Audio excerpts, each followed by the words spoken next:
خانہ کعبہ کی جگہ کا تعین اور ظاہر ہونے کے بعد حضرت ابراہیم علیہ السلام نے خانہ کعبہ کی تعمیر شروع کی۔ حضرت اسماعیل علیہ السلام پتھر لا کر دیتے تھے۔ خانہ کعبہ کی تعمیر 5 پہاڑوں طور سینا، جبل زیتون، جبل لبنان جو ملک شام میں ہے، جبل جودی جو جزیرے کا پہاڑ ہے، جبل ہیرا جو مکہ میں واقع ہے کے پتھروں سے کی گئی، اور باقی پہاڑوں کے پتھروں سے بیت اللہ کی دیواریں بلند کی گئیں۔ جب حضرت ابراہیم علیہ السلام نے حجر اسود کی جگہ تک بیت اللہ کی تعمیر مکمل کر لی تو اپنے بیٹے اسماعیل علیہ السلام سے فرمایا، میرے پاس ایک بہترین اور خوبصورت پتھر لاؤ جو لوگوں کے لیے بطور علامت برقرار رہے۔ حضرت اسماعیل علیہ السلام ایک پتھر لائے۔ حضرت ابراہیم علیہ السلام نے فرمایا، اس سے بھی اچھا پتھر لاؤ۔ چنانچہ اسماعیل علیہ السلام پتھر کی تلاش میں نکلے تو جبل ابو قیس سے آواز آئی، اے اسماعیل، تیرے لیے میں نے ایک امانت رکھی ہے، بس تو اس کو لے لے۔ حضرت اسماعیل علیہ السلام حجر اسود کو لائے اور اسے اس کی جگہ پر رکھ دیا۔ ناظرین، حجر اسود جنت کی یاقوتوں میں سے ایک ہے جسے سیدنا آدم علیہ السلام اپنے ساتھ جنت سے لائے تھے اور تعمیر بیت اللہ کے وقت ایک گوشے میں نصب فرمایا تھا۔ طوفان نوح علیہ السلام میں آدم علیہ السلام کا تعمیر کردہ بیت اللہ آسمانوں پر اٹھائے جاتے وقت اس متبرک پتھر کو شکم جبل ابی قیس میں امانتاً رکھ دیا گیا تھا۔ پھر تعمیر ابراہیمی کے وقت جبریل علیہ السلام نے اللہ تعالیٰ کے حکم سے سیدنا ابراہیم خلیل اللہ کی خدمت عالیہ میں پیش کر دیا تھا۔ اس طرح اسے پھر اسی جگہ کی زینت بنا دیا گیا جہاں پہلے رونق افروز تھا۔ اس کے فضائل اور اوصاف میں حضور نبی اکرم صلی اللہ علیہ وآلہ وسلم کے بہت سے ارشادات حدیث اور تاریخ کتابوں کی زینت بنے ہوئے ہیں، لیکن جنت کا یہ انمول موتی عالی مرتبت مقدس و متبرک یاقوت گردش ایام کی ستم زانیوں سے محفوظ نہ رہ سکا۔ متعدد بار اسے فساق و فجار ظالموں کے ہاتھوں تختہ مشق بننا پڑا، بارہا حوادث کا شکار ہوا اور اس کے نازنین بدن پر کتنی مرتبہ ہی زخم آئے۔ طوفان نوح علیہ السلام میں آدم علیہ السلام کا تعمیر کردہ بیت اللہ آسمانوں پر اٹھائے جاتے وقت اس متبرک پتھر کو شکم جبل ابی قیس میں امانت میں رکھ دیا گیا تھا۔ تاریخ میں کم از کم 6 واقعات ایسے ملتے ہیں جب حجر اسود کو چوری کیا گیا یا اس کو توڑنے کی کوشش کی گئی۔ ہو سکتا ہے کہ اس کے حوادث کی تعداد اس سے بھی زیادہ ہو۔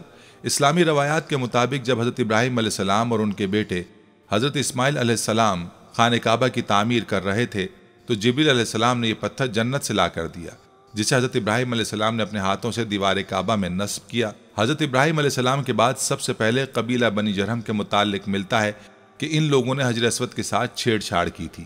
تاریخ میں جب بنو بکر بن عبد مناہ نے قبیلہ جرہم کو مکہ سے نکلنے پر مجبور کیا تو انہوں نے مکہ سے بے دخل ہوتے ہوئے کعبہ میں رکھے ہوئے 2 سونے کے بنے ہرنوں کے ساتھ حجر اسود کو کعبے کی دیوار سے نکال کر زمزم کے کنویں میں دفن کر دیا اور مجبوراً یمن کی جانب کوچ کر گئے۔ اللہ تعالیٰ کی حکمت دیکھی کہ یہ پتھر زیادہ عرصے زمزم کے کنویں میں نہیں رہا۔ جس وقت بنو جرہم کے لوگ حجر اسود کو زمزم کے کنویں میں چھپا رہے تھے، ایک عورت نے انہیں ایسا کرتے دیکھ لیا تھا۔ اس عورت کی نشاندہی پر حجر اسود کو زمزم کے کنویں سے بازیاب کرا کے نصب کر دیا گیا۔ اس کے بعد سن 696 عیسوی میں جب حضرت عبداللہ بن زبیر رضی اللہ تعالی عنہ خانہ کعبہ میں پناہ گزین ہوئے تو حجاج بن یوسف کی فوج نے کعبے پر منجنیقوں سے پتھر برسائے اور پھر آگ لگا دی، جس سے حجر اسود کے 3 ٹکڑے ہو گئے۔ عباسی خلیفہ الراضی باللہ کے عہد میں ایک کرامتی سردار ابو طاہر حجر اسود کو اٹھا کر لے گیا اور کافی عرصے بعد اسے واپس کیا۔ ابو طاہر نامی شخص کی قیادت میں کرامتین نے 317 ہجری میں مکہ مکرمہ کا محاصرہ کر لیا اور مسجد الحرام جیسے مقدس مقام پر تقریباً 700 انسانوں کو قتل کیا اور زمزم کے کنویں کو اور مسجد الحرام کے احاطے کو انسانی لاشوں اور خون سے بھر دیا۔ اس کے بعد اس نے مکہ مکرمہ کے لوگوں کی قیمتی اشیاء اور کعبہ مشرفہ میں رکھے جواہرات کو غصب کر لیا۔ اس نے کعبے کی غلاف کو چیر پھاڑ کر کے اپنے پیروکاروں میں تقسیم کر دیا۔ کعبہ مشرفہ کے دروازے اور اس کے سنہری پرنالے کو کھاڑ ڈالا، اور پھر بات صرف یہیں ختم نہیں ہوئی بلکہ 7 ذی الحجہ 317 ہجری کو ابو طاہر نے حجر اسود کو کعبہ مشرفہ کی دیوار سے الگ کر دیا اور اس کی جگہ کو خالی چھوڑ دیا اور اس کو موجودہ دور میں جو علاقہ بحرین کہلاتا وہاں منتقل کر دیا۔ یہ حجر اسود کا ایک نہایت تکلیف دہ دور تھا۔ تقریباً 22 سال حجر اسود کعبہ شریف کی دیوار سے جدا رہا۔ اس دور میں کعبہ مشرفہ کا طواف کرنے والے صرف اس کی خالی جگہ کو چومتے یا اس کا استلام کرتے تھے۔ اس واقعے کی تفصیل سلطنت عثمانیہ کے تاریخ دان قطب الدین نے بیان کی ہے، جس کا خلاصہ یہاں پیش کیا جاتا ہے کہ کرامتی ایک فرقہ تھا جس کے عقائد مرکزی اسلام کے دائرے سے بہت ہٹے ہوئے تھے۔ اس فرقے سے تعلق رکھنے والے ایک جنگی سردار ابو طاہر الجنابی نے بحرین کے شہر حجر میں موجود نام قطیف میں ایک عمارت بنوائی اور اس کا نام دار الحجرہ رکھا۔ اس کا مقصد یہ تھا کہ لوگ مکہ جا کر خانہ کعبہ کا حج ترک کر دیں اور اس کے بجائے اس کے دار الحجرہ میں آیا کریں۔ اس مقصد کے لیے اس نے 930 میں اپنی فوج کے ساتھ مکہ کا رخ کیا اور حج کے پہلے روز اپنے مسلح سپاہیوں سمیت گھوڑے پر سوار ہو کر حرم میں داخل ہو گیا اور سپاہیوں کو حکم دے کہ طواف کرتے ہوئے حاجیوں کو تلوار سے موت کے گھاٹ اتارتے جائیں۔ اس کی فوج نے حاجیوں کی لاشوں سے آب زمزم کا کنواں پاٹ دیا۔ تاریخ کی کتابوں میں لکھا ہے کہ اس قتل عام میں 30,000 کے قریب حاجی مارے گئے۔ قطب الدین نے اپنی کتاب میں لکھا کہ ابو طاہر اس وقت نشے میں دھت تھا۔ اس نے اسی حالت میں کعبے کا دروازہ اکھاڑ ڈالا اور چیخا، باخدا یہ میں ہوں، خدا پیدا کرتا ہے اور میں مارتا ہوں۔ ابو طاہر نے حاجیوں کا مال اسباب لوٹ لیا، ان کی عورتوں اور بچوں کو اپنے سپاہیوں میں تقسیم کر دیا۔ اب اسے مقام ابراہیم کی تلاش تھی، لیکن کعبے کے متولیوں نے اسی افراتفری کے دوران اسے چھپا دیا تھا، اس لیے وہ اسے نہیں ملا۔ مشہور مفسر اور مورخ ابن کثیر کی مشہور تاریخ کی جلد 11 میں اس کے بعد کے واقعے کا ذکر کرتے ہیں۔ پھر اس نے حجر اسود کو اکھاڑنے کا حکم دیا۔ اس وقت ایک شخص نے آ کر اپنے ہاتھ کی ایک بھاری چیز سے اس پر ضرب لگائی اور کہا، کہاں ہے وہ تیرا ابابیل اور کہاں ہے وہ تیرا حجارہ من سجیل؟ ابو طاہر حجر اسود کو اونٹ پر لدوا کر اپنے شہر کی طرف چل پڑا۔ ابن کثیر لکھتے ہیں جب کرامتی اس حجر اسود کو لے کر اپنے شہر کی طرف روانہ ہوا تو اس وقت امیر مکہ اور اس کے اہل بیت سب اس کے پیچھے پیچھے روانہ ہوئے اور اسے درخواست کی، سفارشیں پہنچائی کہ وہ حجر اسود واپس کر دے تاکہ اپنی جگہ پر اسے رکھ دیا جائے، اور اس کے عوض اپنی ساری جائیدادیں دینے کی پیشکش کی، مگر اس نے ایک نہ سنی اور سب کو ہلاک کر ڈالا۔ طاہر حجر اسود کو اپنے ساتھ بحرین لے گیا اور اسے اپنی تعمیر کردہ عمارت میں رکھوا دیا۔ حجر اسود 22 سال تک اس کی تحویل میں رہا، تاہم ابو طاہر کی یہ امید کہ اب لوگ اس کے شہر آ کر حج کیا کریں گے پوری نہیں ہوئی۔ لوگ اب بھی خانہ کعبہ جاتے رہے، حجر اسود کی خالی جگہ کو چومتے رہے۔ پھر اللہ سبحانہ تعالیٰ کی مشیت دیکھیے کہ 22 سال بعد 10 ذوالحجہ 339 ہجری کو کرامتین قبیلے میں سے ہی ایک آدمی نے حجر اسود کو آزاد کرایا اور واپس حجر اسود کے اصل مقام پر پیوست کروا دیا۔ کہا جاتا ہے کہ جب ابو طاہر چیچک کا شکار ہو کر 38 برس کی عمر میں مر گیا تو اس کا جانشین سنبر ابن الحسن کرامتی 20 مئی 951 کو حجر اسود لے کر مکہ مکرمہ آیا۔ اس موقع پر مکہ کے حکمران جعفر محمد ابن عبدالعزیز بھی موجود تھے، جنہوں نے دیکھا کہ حجر اسود کو چاندی کی تاروں سے باندھا ہوا ہے، کیونکہ اس دوران اس میں 5 دراڑیں پڑ گئی تھیں۔ حسن ابن المرزوق نامی معمار نے یہ پتھر اپنی جگہ پر نصب کیا۔ سنبر نے اس موقع پر کہا، ہم اسے خدا کی طاقت سے لے گئے تھے اور اسی کی مرضی سے واپس کر رہے ہیں۔ وہ اسے اپنے حکم سے لے گیا تھا اور اپنے حکم سے ہی واپس کر دیا۔ دوسری کتابوں میں آتا ہے کہ اس وقت کے عباسی خلیفہ المقتدر نے کرامتیوں کو حجر اسود واپس کرنے کے لیے 50,000 درہم کی پیشکش کی تھی، مگر انہوں نے اسے مسترد کر دیا۔ حجر اسود کی غیر موجودگی کے 21 برسوں کے دوران حج بڑی حد تک معطل رہا، کیونکہ کرامتی حاجیوں کے قافلے لوٹ لیا کرتے تھے۔ مشہور و معروف مورخ ابن خلدون نے بھی اپنی تاریخ میں اس کا ذکر کیا ہے۔ وہ اس کتاب کی جلد 4 میں لکھتے ہیں کہ کرامتیوں نے خانہ کعبہ کا دروازہ توڑ ڈالا، ایک شخص میزاب اتارنے کے لیے خانہ کعبہ پر چڑھا، گر کر مر گیا۔ مقتولین کچھ تو چاہے زمزم میں پھینک دیے گئے، باقی مانندگان کو مسجد حرام میں جو جہاں مارا گیا اسی مقام پر بلا غسل، نماز جنازہ اور کفن دفن کر دیا گیا۔ غلاف کعبہ کو اپنے ہمراہیوں میں تقسیم کر دیا اور اہل مکہ کے مکانات کو لوٹ لیا گیا۔ اس وقت ایک مسئلہ یہ ضرور پیش آیا، کیا واقعی اصل حجر اسود ہی ہے یا نہیں؟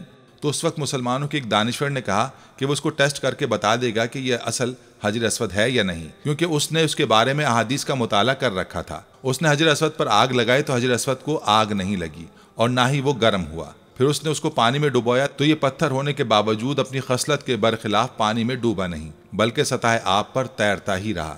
اس سے ظاہر ہو گیا کہ یہ اصل جنت کا پتھر ہی ہے، کیونکہ جنت کا پتھر کا آگ سے اور غرق یابی سے بھلا کیا تعلق ہو سکتا ہے۔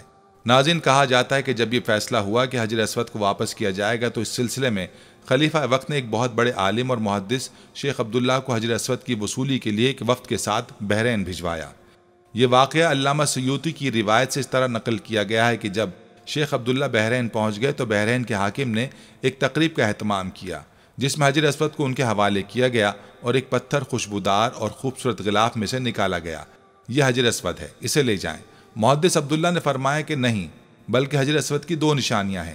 اگر یہ پتھر اس معیار پر پورا اترا تو یہ حجر اسود ہوگا اور ہم لے جائیں گے۔ پہلی نشانی یہ کہ پانی میں ڈوبتا نہیں ہے، دوسری یہ کہ آگ سے گرم نہیں ہوتا۔ اب اس پتھر کو جب پانی میں ڈالا گیا تو وہ ڈوب گیا، اور پھر اسے آگ میں ڈالا گیا تو سخت گرم ہو گیا۔ فرمایا ہم اصل حجر اسود کو لیں گے۔ پھر اصل حجر اسود کو لایا گیا اور آگ میں ڈالا گیا تو وہ ٹھنڈا نکلا۔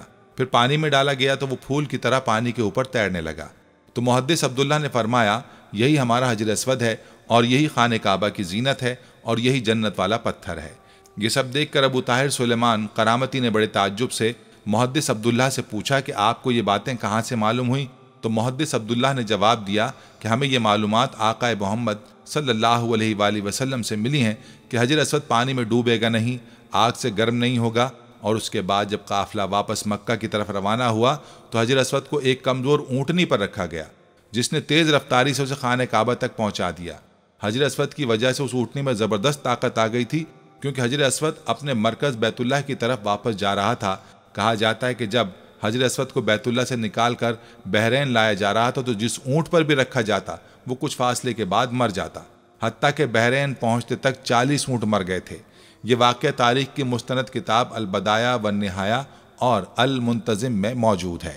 ناظرین، اسی طرح سن 363 ہجری میں ایک رومی شخص نے اپنے کلہاڑے سے حجر اسود پر کاری ضرب لگائی، جس سے اس پر چٹکنے کا ایک واضح نشان پڑ گیا۔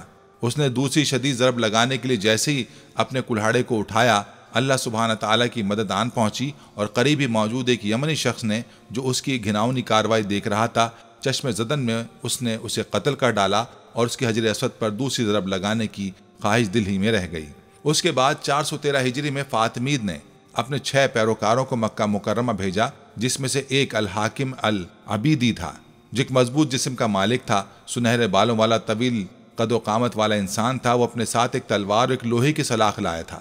اپنے ساتھیوں کے اکسانے پر اس نے دیوانگی کے عالم میں تابڑ توڑ 3 ضربیں حجر اسود پر لگا ڈالیں، جس سے اس کی کرچیاں اڑ گئیں۔